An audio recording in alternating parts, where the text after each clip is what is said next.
আসসালামু আলাইকুম। একটু জোরে বলেন ভাই, পলিপাসের চিকিৎসাটা কতদিন আগে নিচ্ছিলেন আপনি? 7 দিন আগে। আচ্ছা, এর আগে আপনার কি সমস্যাগুলো ছিল? সমস্যা ওই যে শীত আসলে পরে নাক টাক বুঝে থাকতো, নাক দিয়ে পানি পড়তো, তারপরে নিঃশ্বাস এক নাক দিয়ে বেরোতো, এক নাক দিয়ে বেরোতো না, এই নানান ধরনের সমস্যা হতো। আচ্ছা, চিকিৎসা নেওয়ার পর থেকে এখন পর্যন্ত আপনার কি অবস্থা? চিকিৎসা নেওয়ার পরে এখন তো শেষ হয় নাই, হয়তো শেষ হওয়ার ভিতরে জি। দেখা যাক কতটা এখন মোটামুটি ভালো লাগতেছে। আচ্ছা, এই ঠান্ডা যে সমস্যাটা ছিল বা পানি পড়া এগুলো এখন এখন আর নাই, এখন আর ওটা পানি কাটছে, পানি হ্যাঁ? নাই।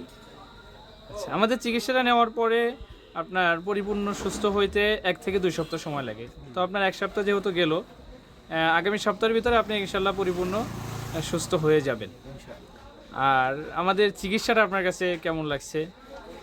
ভালো, এই চিকিৎসা ভালো লাগছে এখন। হ্যাঁ। চিকিৎসা এখন এই ব্যাপারে চিকিৎসা নিলে পরে দেখা যাচ্ছে ইঞ্জেকশন টিনজেকশন ভয় লাগে, কিন্তু এটা ইঞ্জেকশনের কোনো সিস্টেম নেই। যা ভালো আমরা তো হবে। কোনো ইনজেকশন ব্যবহার করিনি হ্যাঁ। বা কোনো এই ধরনের অ্যাসিড ব্যবহার করছি নাকি আমরা? না না না। আচ্ছা, তো ইনশাল্লাহ রুগী পাঠায়েন আমাদের। আচ্ছা। আচ্ছা, আসসালামু আলাইকুম। ওয়ালাইকুম আসসালাম।